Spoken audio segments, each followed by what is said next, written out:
पटना के निजी होटल सभागार में आयोजित BN24 लाइव चैनल के कार्यक्रम में पत्रकारिता के वर्तमान स्थिति पर प्रकाश डाला गया।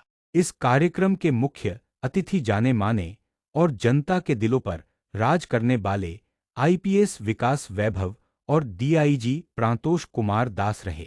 इनके द्वारा मीडिया की भूमिका पर प्रकाश डाला गया। कार्यक्रम में बिहार के हर जिले से आए हुए पत्रकारों को मोमेंटो, बैग और प्रशस्ति पत्र देकर सम्मानित किया गया। इस दौरान चैनल के एडिटर कुंदन पांडे और संपादक ललन प्रसाद के द्वारा आए हुए सभी अधिकारियों को अंगवस्त्र देकर सम्मानित किया गया। वहीं बिहार के हर जिले से आए हुए पत्रकारों को अधिकारियों द्वारा सम्मानित किया गया। गौरतलब हो कि चैनल के 11वीं वर्षगांठ पर यह भव्य कार्यक्रम का आयोजन किया गया था। बताते चले कि BN24 लाइव न्यूज चैनल अपने निष्पक्षता और बेबाक पत्रकारिता से जाना जाता है। चैनल के निष्पक्षता पर भी अधिकारियों ने खूब सराहना किया है। आगे सुनिए IPS विकास वैभव ने क्या कहा। हर व्यक्ति एक क्रिएटर हो गया है। पहले किसी पत्रिका में कोई लेख छपवाने के लिए अथक परिश्रम करना पड़ता था, तब जाकर किसी पुस्तक में एक फोन के माध्यम से अपने विचारों से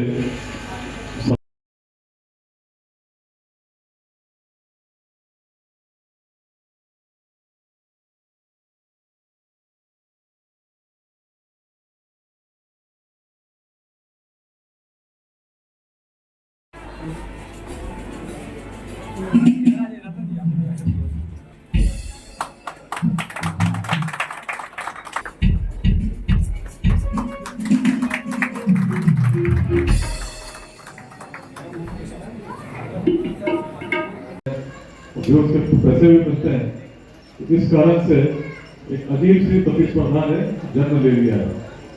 खबर सही है या नहीं उतनी आवश्यक नहीं, लेकिन खबर आकर्षक हो, लोगों को अपनी तरफ खींच सके, इस पर मीडिया का अधिक ध्यान चला जाता है। पिछले दिनों जब ऑपरेशन सिंदूर की चर्चा पूरे मीडिया में हो रही थी, तो एक रात तो ऐसा लगा जैसे सुबह युद्ध हो ही जाएगा, क्योंकि रात में सबसे प्रतिष्ठित मीडिया चैनल्स पे बहुत ही गलत खबरों का प्रसारण बिना किसी जांच के किया जा रहा है। और जो भी व्यक्ति खबरों को उस रूप में देखते थे कि मीडिया चैनल तो बड़ा प्रतिष्ठित है, उन सभी के मन में उसके बाद से टीवी और इलेक्ट्रॉनिक मीडिया के विषय में एक बड़े संदेह ने जन्म ले लिया है। और आज के डेट में यदि कोई प्रतिष्ठित चैनल पर भी कोई खबर चलती है तो मन में संदेह होता है कि खबर सही है या इसमें भी कुछ व्यूज वाली बात है।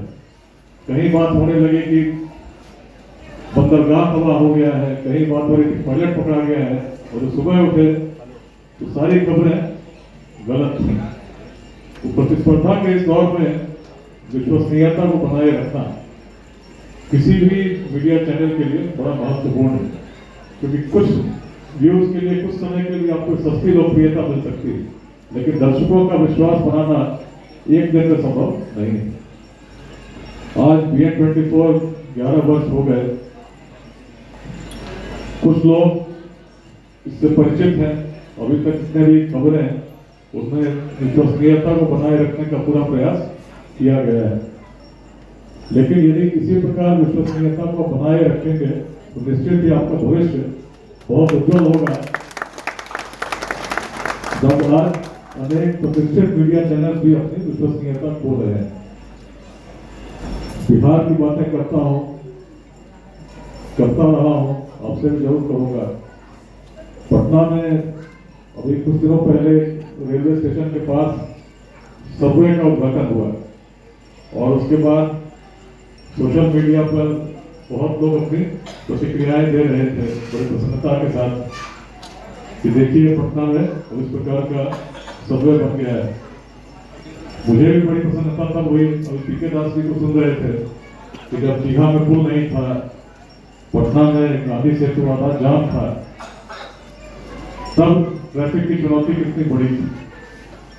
ट्रैफिक की चुनौती तो आज भी है, लेकिन बीते दिनों पटना से बेगूसराय जाने में केवल 2 ही घंटे लगे, कहीं कोई रोक नहीं था। अनेक सेतु बने हैं जहां पहले जाम रहता था। तो इन सब चीजों को जो हम लोग देखते हैं, और मैं जब याद करता हूँ 2005 में जब पहली बार आईपीएस में योगदान देने के बाद भागलपुर में पोस्टिंग हुई थी, तो जिस घर में रहते थे उसमें बिजली 3-4 दिनों के बाद कभी कभी आती थी। और इसलिए आती थी कि बताई जाती थी कि संभावना है बिजली आ भी सकती, तो बिजली आती नहीं थी। भागलपुर शहर में शाम के बाद पूरा अंधेरा छाया रहता था। कुछ ही लोग थे या सब्जी वाले थे जिनके घर में बल्ब लगा के सब्जी बेचते थे। परिदृश्य बदला है, बिजली भी आती है, रोड भी बहुत बने हैं, लेकिन ऐसे में जब हम प्रसन्न होते हैं तब आकलन करना होगा कि हमें जाना कहाँ है। अच्छी बात है, हम आगे बढ़ रहे हैं। बिहार की यदि बात करें तो 14.5% के विकास दर से पिछले साल हम लोग बढ़ रहे थे। किसी भी अर्थव्यवस्था के लिए 5% का ग्रोथ रेट अगर है तो इससे अच्छा तो कुछ हो ही नहीं सकता। जब 5% से आप बढ़ रहे हैं तो सभी को प्रसन्न होना चाहिए। लेकिन बिहार के पास चुनौती कितनी बड़ी है कि 5 नहीं, हम 14.5% के दर से पिछले साल बढ़े हैं। लेकिन मान लीजिए कि इस विकास दर को हम मेंटेन कर पाते हैं, आने वाले वर्षों में भी 15% के दर से बढ़ते हैं, तो क्या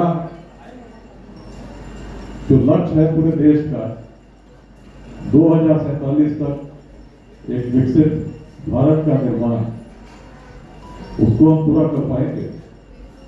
कुछ स्टैटिस्टिक्स इधर जितने भी कार्यक्रमों में जा रहा हूं सभी के साथ इसलिए साझा करने का प्रयास कर रहा हूं क्योंकि हर गांव के अंतिम व्यक्ति तक इस बात को पहुंचना चाहिए।